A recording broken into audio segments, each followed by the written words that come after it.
Va a llegar el día cuando los reyes se arrodillen delante de Jesús y toda lengua confesará que Jesucristo es el Señor, para la gloria del Padre. Busque en su Biblia Romanos 8. Después de un momento leeremos los versos 18 y 19. Antes de eso quiero hacerle una pregunta. ¿Sabe usted lo que es el dolor, el sufrimiento, la pena, la desilusión, el temor, la frustración y la confusión?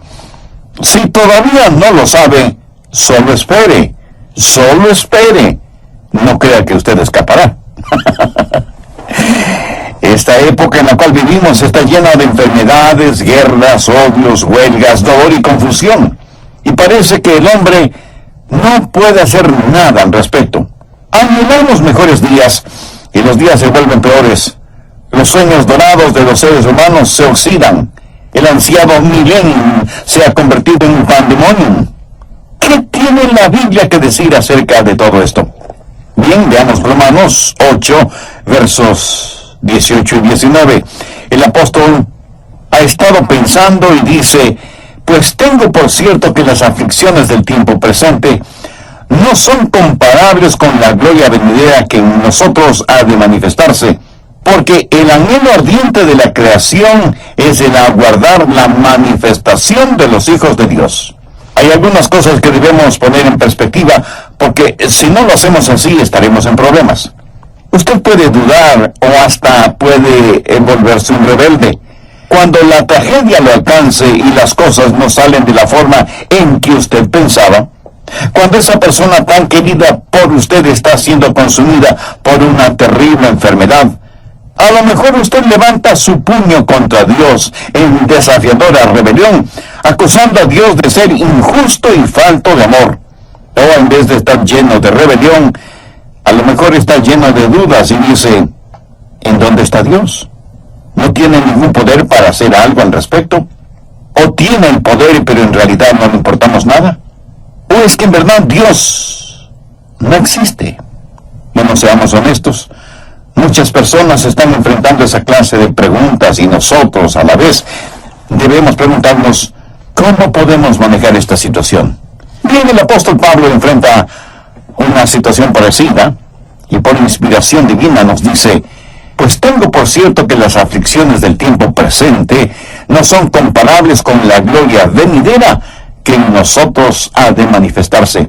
En el original, Pablo usa una expresión contable: deber y haber, ingresos y egresos.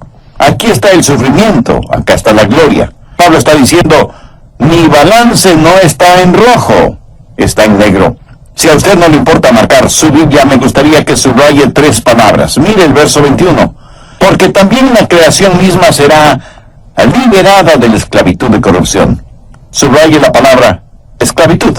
La segunda parte del verso 21 dice: a la libertad gloriosa de los hijos de Dios. Subraye la palabra libertad. Veamos ahora el verso 24. Porque en esperanza fuimos salvos. Pero la esperanza que se ve no es esperanza, porque lo que alguno ve, hay que esperarlo. Subraye la palabra esperanza. Ahora ponga esas 3 palabras en su corazón y en su mente: esclavitud, libertad y esperanza. Y entonces usted entenderá acerca del sufrimiento, aprenderá acerca del sufrimiento y descubrirá por qué encima de circunstancias adversas está Dios. Y Dios es un Dios bueno. Veamos el significado de esclavitud. La esclavitud tiene que ver con la maldición del pasado. Mire a su alrededor. Hay algo desesperadamente malo en el mundo.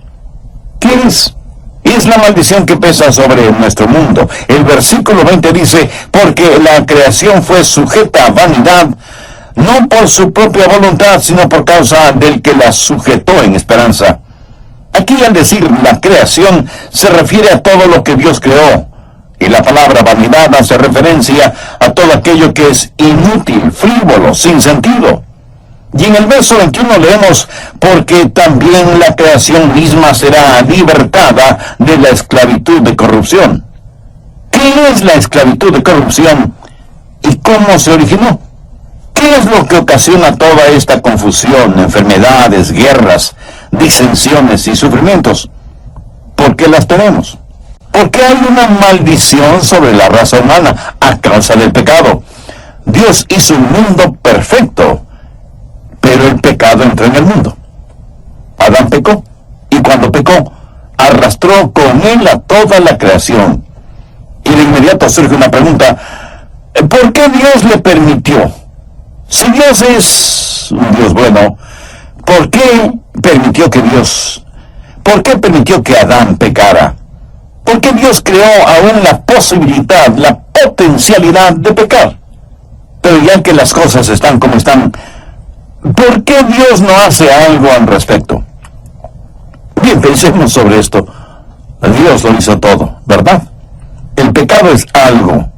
Y algunos dicen, entonces Dios hizo al pecado.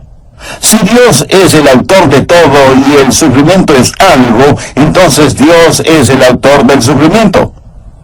¿Se da cuenta cómo trabaja nuestra mente? Pero cuando decimos eso, nos metemos en un problema. Antes de la creación no había nada, excepto Dios.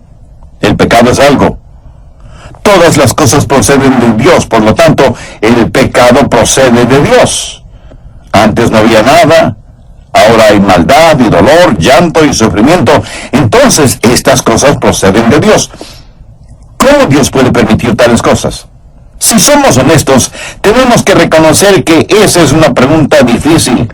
Y de eso está hablando el apóstol Pablo, para que nosotros podamos entender este asunto del sufrimiento. Otra vez repito que Dios es el autor de todo. Y Dios lo hizo todo absolutamente perfecto. Hizo al hombre y a la mujer, y los puso en un medio ambiente perfecto. Y ese Dios perfecto les dio al hombre y a la mujer perfecta libertad. El Dios perfecto hizo a la pareja perfecta, la puso en el lugar perfecto y les dio perfecta libertad. Extraordinario, ¿no le parece? Ahora, ¿por qué Dios hizo al hombre perfectamente libre? ¿Cuál es el más alto y más grande, el supremo bien? El amor. Y Dios es un Dios de amor. Escúcheme, ¿de qué sirve el amor si no hay nadie a quien amar? ¿O no hay amor para dar y no hay amor para recibir? Una canción no es una canción hasta que alguien la cante. Una campana no es una campana hasta que alguien la haga sonar. El amor no es amor hasta que lo dé y lo reciba. Dios quiere amor. Por eso creó a Adán y Eva, para amarles y para que ellos le amen. ¿Pero por qué los hizo perfectamente libres? Porque el amor a la fuerza no es amor. Un amor forzado es una contradicción de términos. Dios tiene que darnos libertad para que podamos amar. Para poder escoger lo bueno, debemos tener la libertad de escoger lo malo. De lo contrario, la opción de escoger lo bueno no es opción de ninguna manera. Dios hizo al hombre y a la mujer perfectos, los puso en un perfecto medio ambiente, el jardín del Edén, les dio perfecta libertad para que tengan la libertad de escoger, y ellos escogieron el pecado, escogieron la maldad, y cuando hicieron eso, toda la creación cayó bajo lo que la Biblia llama la esclavitud de corrupción. En 1985 hubo un devastador terremoto en la Ciudad de México. Periodistas y reporteros de radio y televisión de todo el mundo fueron a cubrir ese evento, y las cámaras de televisión de la cadena informativa SIN, siglas en inglés de Noticias Internacionales Sindicalizadas, mostraban las imágenes de ese formidable desastre y ponían al final de cada informativo las palabras cortesía de SIN, SIN. Ahora escúcheme, en inglés la palabra sin significa pecado.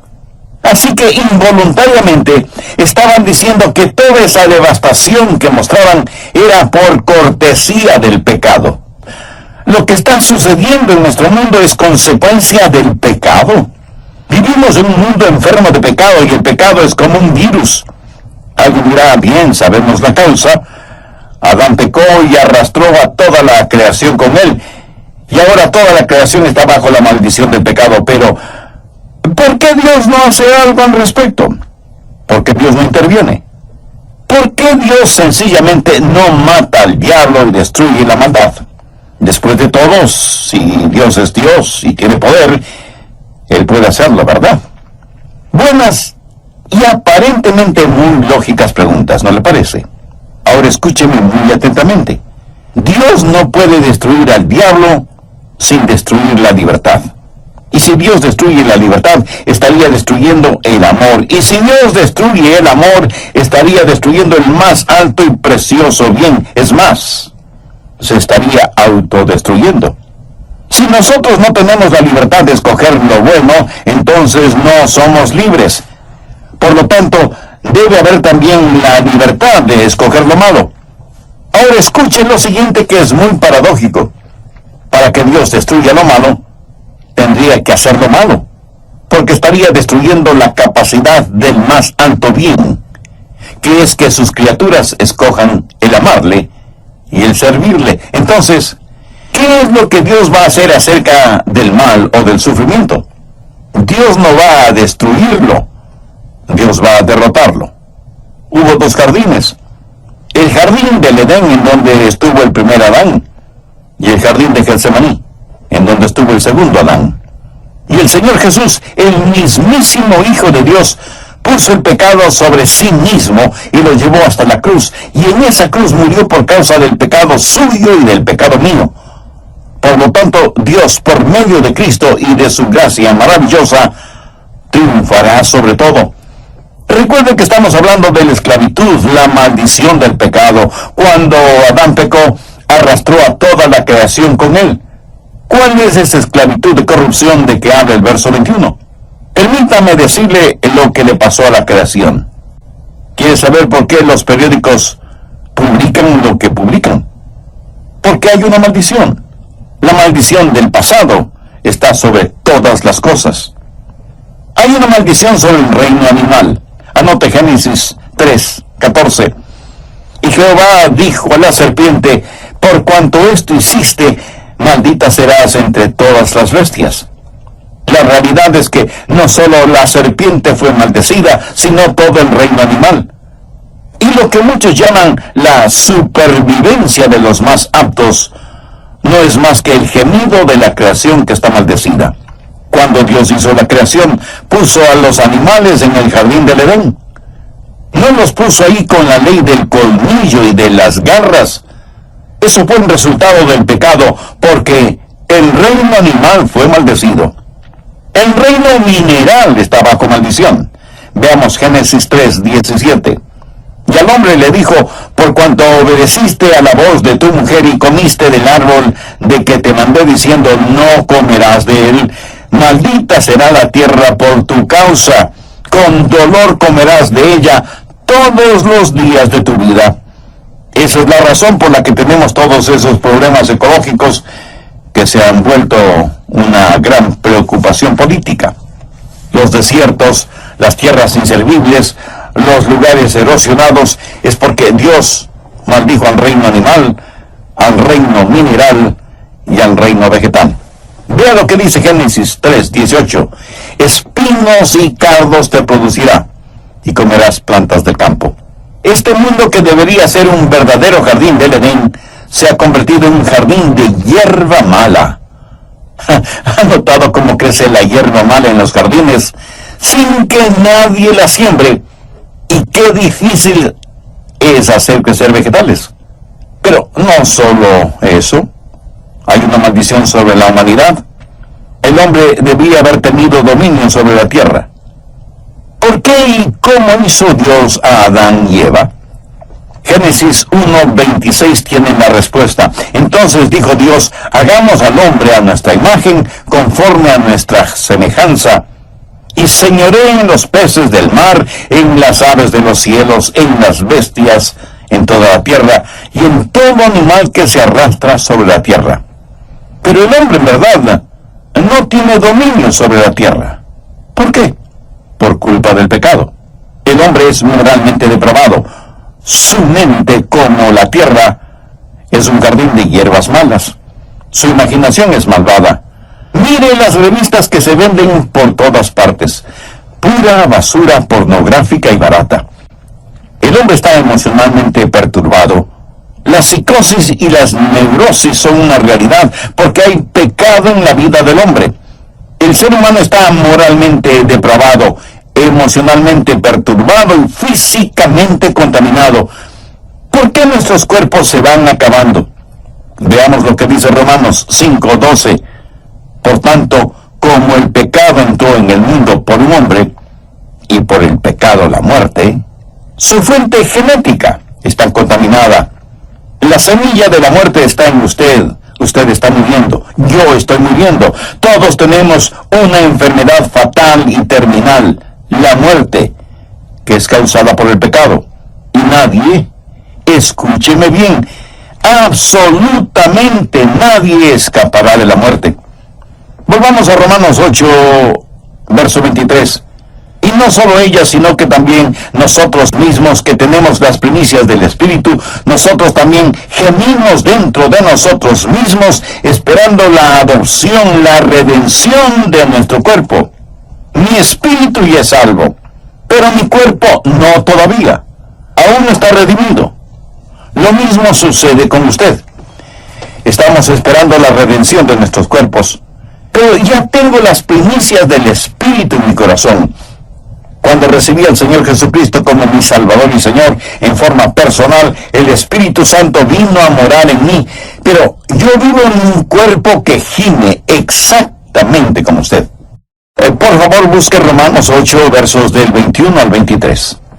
Porque también la creación misma será libertada de la esclavitud de corrupción y la libertad gloriosa de los hijos de Dios. Porque sabemos que toda la creación gime a una, y a una está con dolores de parto hasta ahora. Y no solo ella, sino que también nosotros mismos, que tenemos las primicias del Espíritu, nosotros también gemimos dentro de nosotros mismos, esperando la adopción, la redención de nuestro cuerpo. Hay un mejor día que se aproxima. Toda la creación gime y suspira, y está abrumada con dolor y angustia. El tratar de salvar a este mundo con programas ecológicos o medidas políticas es como tratar de arreglar las sillas en la cubierta del Titanic mientras el barco se hunde. Pero cuando Jesús regrese va a cambiar todo. Y esta creación está esperando con los brazos extendidos la segunda venida de Cristo. La Biblia dice que cuando Jesús regrese, los árboles del campo aplaudirán.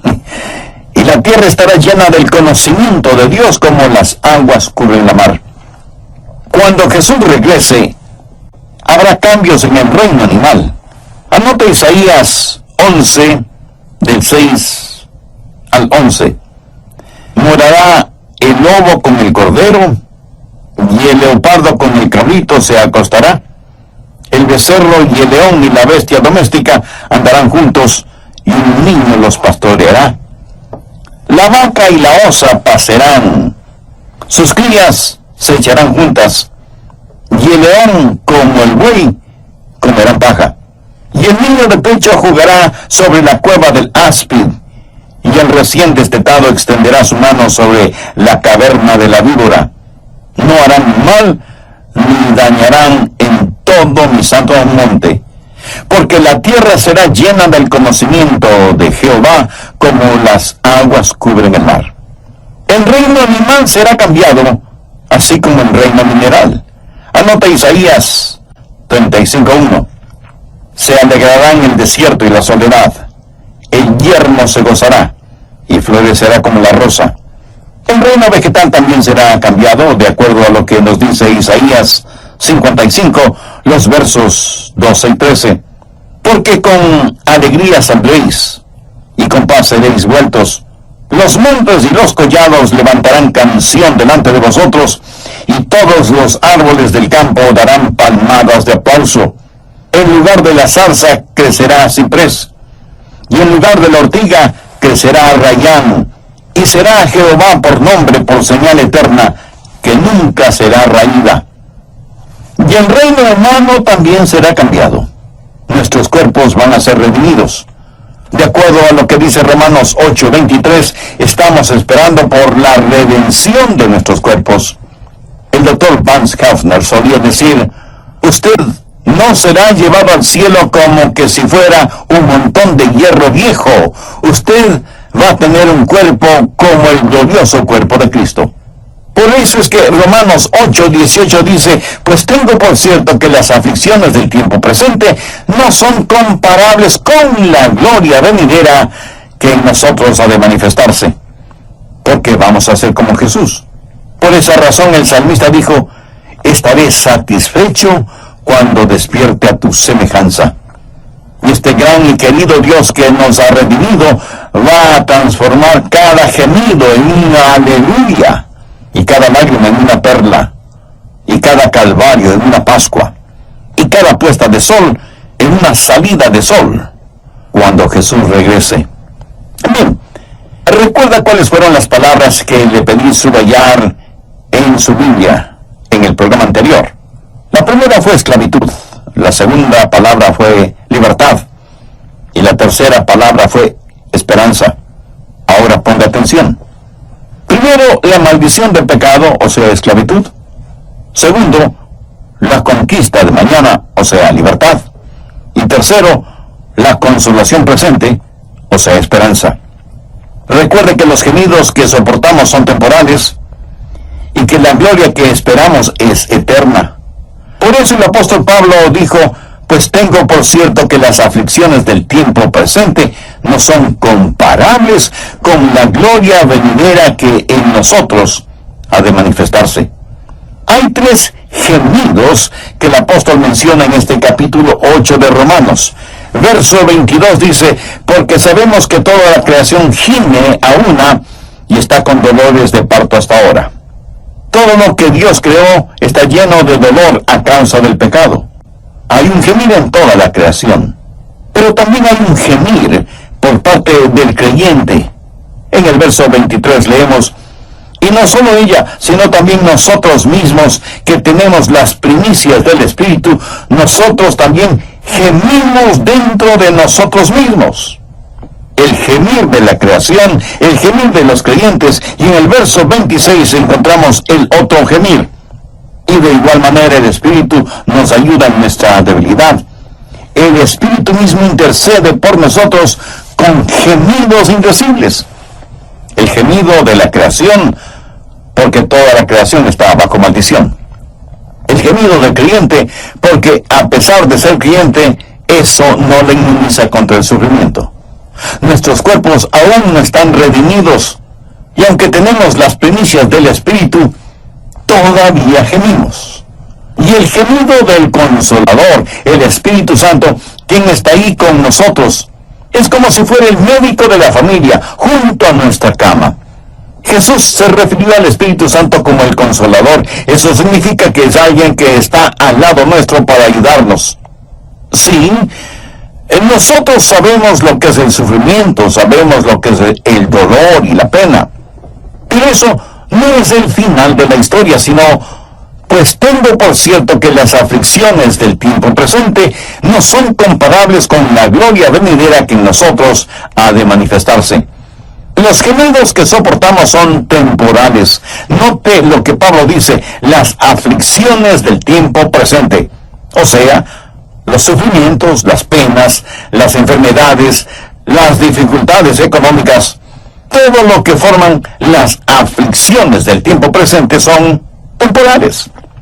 Pero el Espíritu Santo conoce nuestras enfermedades, dolencias y dificultades y gime e intercede por nosotros con gemidos indecibles. Esto quiere decir con palabras y sentimientos que solo Él puede expresar. Todo lo que estamos sufriendo es temporal. La gloria que esperamos es eterna. Volvamos ahora a Romanos 8:28. Este es uno de mis versículos favoritos, y estoy seguro que para muchos de ustedes creyentes en el Señor Jesucristo también será su versículo preferido. Y sabemos que a los que aman a Dios, todas las cosas les ayudan a bien, esto es, a los que conforme a su propósito son llamados. Pero también quiero que note el extraordinario contenido del verso 29. Porque a los que antes conoció también los predestinó, para que fuesen hechos conforme a la imagen de su Hijo, para que él sea el primogénito entre muchos hermanos. Por favor, subraye la palabra sabemos del verso 28. Habla de certeza absoluta. Saber algo sin dudas, sin vacilaciones ni titubeos. Tener el convencimiento de que para quienes aman a Dios, todas las cosas, aun aquellas que parecen negativas, serán para bien. Dios tuvo un hijo a quien ama profundamente, tanto que decidió tener muchos como él. Decidió tener una familia de hijos hechos a la imagen de su Hijo unigénito. Así lo determinó y así lo predestinó. Cada ser humano, comprado y redimido por la sangre de Cristo, finalmente será como Jesús. Y ni todo el poder del infierno podrá evitarlo, porque ya está predestinado. Ha notado que el contenido de los versos 29 y 30 está en tiempo pasado. Veámoslo. Porque a los que antes conoció también los predestinó, para que fuesen hechos conformes a la imagen de su Hijo, para que él sea el primogénito entre muchos hermanos. Y a los que predestinó, a estos también llamó, y a los que llamó, a estos también justificó, y a los que justificó, a estos también glorificó. Y alguien me dirá, un momento, pastor, hace poco usted dijo algo sobre la gloria que será revelada, o sea, eso es tiempo futuro. ¿En qué quedamos entonces? Tiene razón, pero lo que Dios está diciendo es que eso es tan seguro como que si ya se hubiera realizado. En mi mente y en mi corazón no hablo de esto como de algo que va a suceder, sino de algo que ya ha pasado, está hecho, está realizado, Dios lo ha predestinado. Y lo que ha sido decretado en el cielo no puede ser anulado ni en la tierra, ni en el infierno. Como hijos de Dios, si en realidad somos genuinos hijos de Dios, estamos predestinados para la gloria. Veamos desde el verso 31. ¿Qué pues diremos a esto? Si Dios es por nosotros, ¿quién contra nosotros? ¿De qué está hablando Pablo? Está hablando de sufrimiento, de dolor, de vicisitudes, y continúa diciendo, el que no escatimó ni a su propio Hijo, sino que lo entregó por todos nosotros, ¿cómo no nos dará también con él todas las cosas? ¿Quién acusará a los escogidos de Dios? Dios. Y ninguna falta puede condenarnos, y ningún enemigo puede destruirnos. Ahora, piensa en los sufrimientos. Pablo nunca los negó, por el contrario los enfrentó. Vean lo que dice desde el verso 35. ¿Quién nos separará del amor de Cristo? ¿Tribulación, o angustia, o persecución, o hambre, o desnudez, o peligro, o espada? Como está escrito, por causa de ti somos muertos todo el tiempo. Somos contados como ovejas de matadero. Pablo no dice que vamos a escapar de todas estas cosas, dice que en todas estas cosas. Verso 37. Antes, en todas estas cosas somos más que vencedores.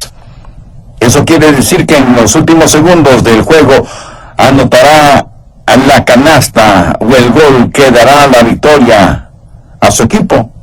No necesariamente. En todas estas cosas somos más que vencedores por medio de aquel que nos amó, por lo cual estoy seguro que ni la muerte, ni la vida, ni ángeles, ni principados, ni potestades, ni lo presente, ni lo porvenir, ni lo alto, ni lo profundo, ni ninguna otra cosa creada nos podrá separar del amor de Dios, que es en Cristo Jesús, Señor nuestro.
Él no está diciendo que como hijos de Dios no vamos a sufrir, pero dice que estamos predestinados para la gloria y que los sufrimientos del tiempo presente ni siquiera se pueden comparar con la gloria que será revelada en nosotros. La primera palabra, esclavitud, es la maldición del pecado. La segunda palabra es libertad, es la conquista de mañana. La tercera palabra es esperanza, es el consuelo presente. Nosotros sabemos que nada nos puede separar del gran amor de Dios. ¿No se siente feliz de ser salvo? ¡Aleluya! Amigas y amigos que me están escuchando, creo que este es el momento en que usted debe tener las cuentas claras con Dios. Estoy seguro que entre los miles de personas que oyen este programa, alguien habrá que quiera recibir a Cristo en el corazón y tenerlo como Salvador y Señor. Y es mi divina responsabilidad el decirle que usted es pecador por naturaleza, por nacimiento, por práctica y por voluntad. Usted ha quebrantado las leyes de Dios y ese Dios santo y justo juzgará su pecado. Si usted muere sin ser salvo, enfrentará una eternidad en el infierno, separado de Dios. Ahora, sé que lo que estoy diciendo no es agradable para muchos seres humanos, pero no por eso deja de ser la verdad. Tengo el compromiso sagrado delante de Dios de darle a conocer a usted todo el consejo de Dios. Y si bien es cierto que Dios es un Dios de amor, jamás debemos olvidar que también es un Dios de justicia. La palabra de Dios no es primordialmente para que se sienta bien y cómodo en su vida espiritual. Es más bien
para que se sienta mal. Porque solo cuando el Espíritu Santo nos incomoda espiritualmente y nos convence de nuestro pecado, estamos más sensibles a la voz y a las demandas de Dios en nuestras vidas. La Biblia dice que Dios no quiere que nadie se condene, que nadie se pierda. Por eso envió a su amado Hijo, el Señor Jesucristo, para que Él sea nuestro sustituto para pagar la culpa de nuestras transgresiones y darse como sacrificio en la cruz del Calvario. La palabra de Dios nos dice en 2 Corintios 5:21, al que no conoció pecado, y se refiere al Señor Jesucristo, por nosotros lo hizo pecado para que nosotros fuésemos hechos justicia de Dios en Él. Jesús llevó sus pecados y los míos a la cruz.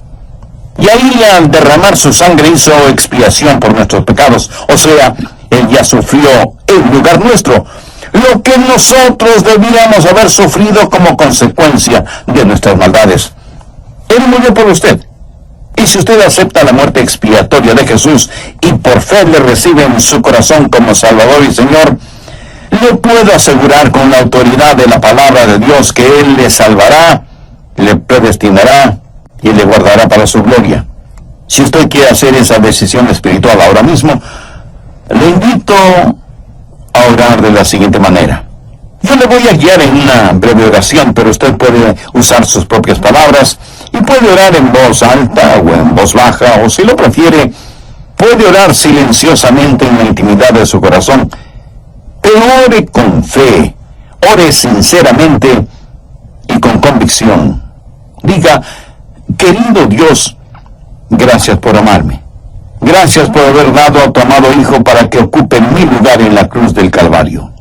Sé que soy pecador y estoy perdido, y lo que merezco es tu justo juicio sobre mí, pero vengo en busca de tu misericordia y de tu gracia. Señor Jesús, tú prometiste salvarme si confiaba en ti. Sí, confío en ti. Creo que tú eres el Hijo de Dios que moriste en la cruz para salvarme. Creo que Dios te levantó de entre los muertos y ahora resucitado estás en la gloria, a la diestra de tu Padre. Este momento, con sencilla pero genuina fe, te invito a que entres en mi corazón y seas mi Salvador y mi Señor. Te entrego el control de mi vida, perdona mis pecados, sálvame, límpiame, sáname. No espero ninguna señal sobrenatural y ayúdame a estar firme en tu palabra. Y porque tú moriste por mí, yo quiero vivir para ti. Ayúdame a que jamás me avergüence de ti, ya que nunca sea yo una vergüenza para ti o para tu palabra. Gracias por amarme, por perdonarme, por salvarme, por predestinarme para ser partícipe de tu gloria en la eternidad. Lo pido en tu santo nombre.